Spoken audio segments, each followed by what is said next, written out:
नमस्कार दोस्तों, कैसे हैं आप। स्वागत है आपका एक बार फिर भगवद गीता सीरीज में। और आज हम कर रहे हैं भगवद गीता के दूसरे अध्याय का 70वां श्लोक, जो ये बताता है कि स्थित प्रज्ञ जिसकी हम अभी तक बात कर रहे हैं उसकी नेचर कैसी होती है। अभी तक हमने देखा था कि उसके लक्षण क्या होते हैं, आज भगवान बताते हैं उसकी नेचर कैसी होती है। तो वो नेचर बहुत इंपॉर्टेंट होती है, क्योंकि देखिए जैसे हम सबकी नेचर होती है ना कि हम बहुत खुश मिजाज होते हैं या हमेशा दुखी ही रहते हैं या छोटी छोटी बातों पे चिढ़ जाते हैं या फिर बहुत जल्दी गुस्सा हो जाते हैं या फिर हमें डिप्रेशन जल्दी होता है या हम बहुत जल्दी एक्साइटेड हो जाते हैं, उत्तेजित हो जाते हैं।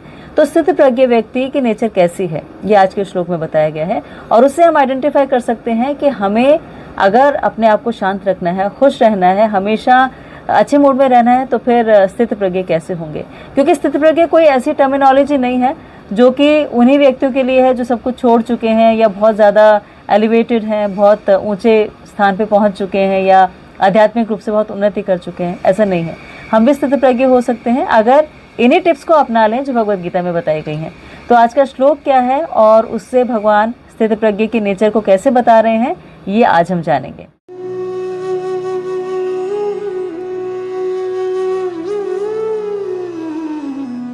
तो आज का श्लोक है भगवद गीता के दूसरे अध्याय का 70वां श्लोक। पहले श्लोक पढ़ते हैं और फिर इसके बारे में बात करेंगे। श्लोक है, अपूर्यमानम अचलम प्रतिष्ठम समुद्रमपः प्रविशन्ति यद्वत् तद्वत् कामा ये प्रविशन्ति सर्वे स शांतिम अपदनोति न काम कामी।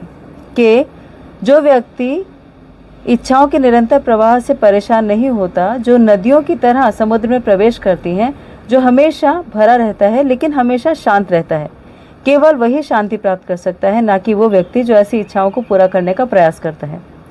तो इसमें बताया गया है कि हालांकि विशाल महासागर हमेशा पानी से भर जाता है या भरा रहता है, वो हमेशा विशेषकर बारिश के मौसम में भी बहुत अधिक पानी से भरता है, लेकिन वहीं रहता है, स्थिर रहता है, उत्तेजित नहीं होता, ना ही अपनी सीमाओं से आगे बढ़ता है।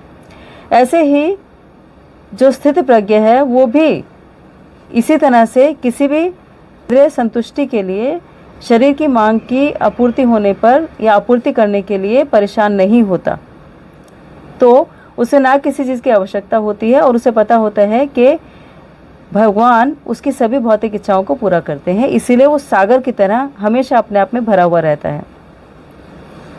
इम्पॉर्टेंट है, बहुत अच्छा है और बहुत इंस्पायरिंग है। एक आशा देता है कि आपकी सारी इच्छाएं भी पूरी हो जाएंगी और आप उत्तेजित भी नहीं होगे, आप अशांत भी नहीं रहोगे। तो ये एनालॉजी भगवान ने दी है समुद्र की यहाँ पर। तो जो हम बात कर रहे थे कि स्थित प्रज्ञ व्यक्ति की नेचर के बारे में यहाँ बताया गया है। तो बेसिकली हमारी नेचर जो होती है ना, वो 5 P's या न्यूरो पीज से डिफाइंड होती है। वो होते हैं Prestige, pride, profit, pleasure and permanency. Prestige का मतलब हो गया कि हम हर चीज़ में ये अपनी एक प्रतिष्ठा के लिए काम करते हैं, तो वो एक हमारी इच्छा होती है जो हमें उत्तेजित करती है। या हम प्राइड के अपने ऊपर बहुत ज़्यादा हमें अभिमान होता है, वो हमारी इच्छा होती है। या हम परमानेंसी ढूंढते हैं, हर चीज़ में आनंद ढूंढते हैं, या हर चीज़ में फ़ायदा देखते हैं, प्रॉफिट देखते हैं। तो कोई ना कोई एक मोटिव ऐसा होता है जो हमारी नेचर को ड्राइव करता है या नेचर उससे बनती है। अब स्थित प्रज्ञ व्यक्ति ऐसा है जो इन सब से बाहर है, क्योंकि वो प्लेजर भी चाहता है, खुशी भी चाहता है, तो परमानेंट चाहता है। और परमानेंट खुशी उसे कैसे मिलती है, जैसे समुद्र है। तो समुद्र के बारे में यहाँ बताया गया है कि समुद्र में कितनी नदियाँ हर रोज़ प्रवाहित होती रहती हैं, आके मिलती रहती हैं, लेकिन जितनी भी नदियाँ मिलें तो भी समुद्र ही रहता है। वो कभी उत्तेजित नहीं होता, अपनी सीमाओं को नहीं लांघता और कभी अशांत नहीं होता, वो शांत बना रहता है। ऐसे स्थित प्रज्ञ व्यक्ति है जिसकी डिज़ायर्स तो होती हैं, इच्छाएँ तो होती हैं, क्योंकि इच्छा होना हमारे जीने का सिम्टम है, जीने का लक्षण है। अगर इच्छाएं नहीं होंगी तो हम जी नहीं सकते। तो इच्छाएं तो रहेंगी, तो इस बात को एक्सेप्ट कीजिए कि इच्छाएं रहेंगी। अब दूसरी बात यह कि आप इच्छाओं का अगर दमन करते हैं तो फिर वो आर्टिफिशियल है, कृत्रिम है, क्योंकि इच्छाओं का दमन करने से कभी ना कभी तो पॉपअप होंगी, यानी एकदम से स्प्रिंग की तरह उछल के आएंगी। तो स्थित प्रज्ञ व्यक्ति हमेशा कैसे शांत रह सकता है। हो सकता है उसे 6 महीने उसने अपनी इच्छा को दबाया, लेकिन 7वें महीने में वो इतनी ज़्यादा पॉपअप हुई कि वो अपने आप को रोक ही नहीं पाया।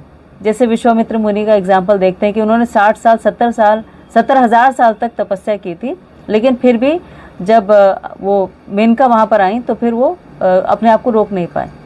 या शौबरी मुनि थे, जब उन्होंने देखा कि विश्वामित्र मुनि जो है वो अपनी तपस्या नहीं कर पाए, उन्होंने पानी के नीचे जाके तपस्या की, तो वहाँ पर उन्होंने 2 मछलियों को एसोसिएट करते देखा, एक दूसरे के साथ देखा, तो उनके मन में काम इच्छा पैदा हो गई और ऊपर आके उन्होंने बहुत सारी राजकुमारियों के साथ विवाह किया। इसका मतलब इच्छाएं हमारी हर लेवल पर रहती रहती हैं। पर स्थित प्रज्ञ की जो इच्छाएं हैं उसमें वो क्या करता है, ये वो 2 चीज़ों को समझता है। एक तो ये कि उसकी जो भी इच्छाएं हैं वो अपनी इच्छाओं को भगवान को समर्पित कर देता है और वो सोचता है कि मेरी इच्छाएं केवल भगवान ही पूरी कर सकते हैं।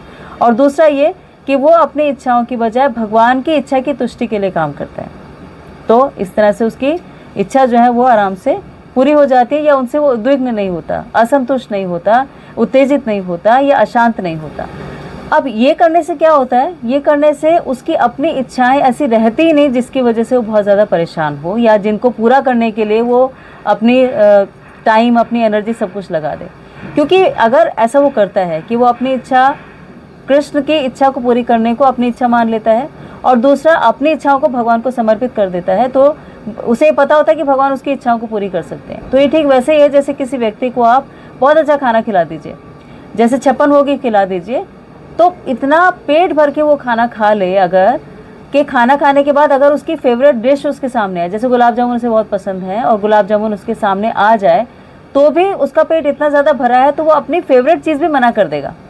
तो इसी तरह से स्थित प्रज्ञ व्यक्ति जो है उसकी इच्छाएं क्योंकि भगवान पूरी कर देते हैं और उसकी अपनी कोई ऐसी डिज़ायर रहती नहीं है, इस वजह से वो अपनी इच्छाओं के आने पर भी उत्तेजित नहीं होता। तो उसकी इच्छा का मतलब, जैसे गुलाब जामुन उसकी इच्छा थी और वो इच्छा उसके सामने आ गई, पर वो उत्तेजित नहीं होगा बल्कि उसे रिजेक्ट कर देगा क्योंकि उसका पेट ऑलरेडी इतना भरा हुआ है। तो हमारी जो हैंकरिंग होती है, हमारी जो क्रेविंग होती है चीज़ों के लिए कि हमें ये चाहिए ही चाहिए, हम इसके बिना जी ही नहीं सकते, वो सारी की सारी क्रेविंग कैसे ख़त्म हो जाती है, इस स्थित प्रज्ञ होने के बारे में बताया गया है। तो अगर हम भी स्थित प्रज्ञ हो जाते हैं तो फिर जो इतनी हम परेशान होते हैं, कई लोग तो कोई भी कदम उठा लेते हैं, अपना जीवन भी ख़त्म कर देते हैं अपनी इच्छाओं की पूर्ति ना होने पर। सोचिए अगर वो भगवत गीता पढ़ लें, एक श्लोक भी पढ़ लें, तो फिर उनको समझ में आ जाएगा कि अगर इच्छा पूरी नहीं भी हुई तो भी वो खुश रह सकते हैं। हमने हमेशा अपनी इच्छाओं को अपनी खुशियों के साथ जोड़ा है, लेकिन अगर इच्छाओं की पूर्ति ना हो तो भी खुश कैसे रहा जाए, ये भगवत गीता हमें सिखाती है। तो आप इसे फिर से पढ़िएगा, समझिएगा कि समुद्र की तरह हमारे अंदर भी इच्छाओं का निरंतर प्रवाह चलता रहे तो भी हम शांत कैसे रह सकते हैं, ये श्लोक में हम समझ सकते हैं। तो आपने इसके लिए इतना समय निकाला, इसके लिए आपका बहुत बहुत थैंक यू, धन्यवाद, शुक्रिया।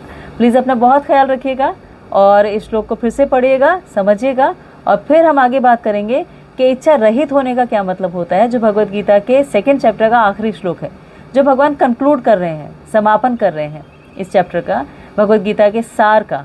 तो उसमें भगवान क्या बताते हैं ये हम कल देखेंगे। Thank you so much.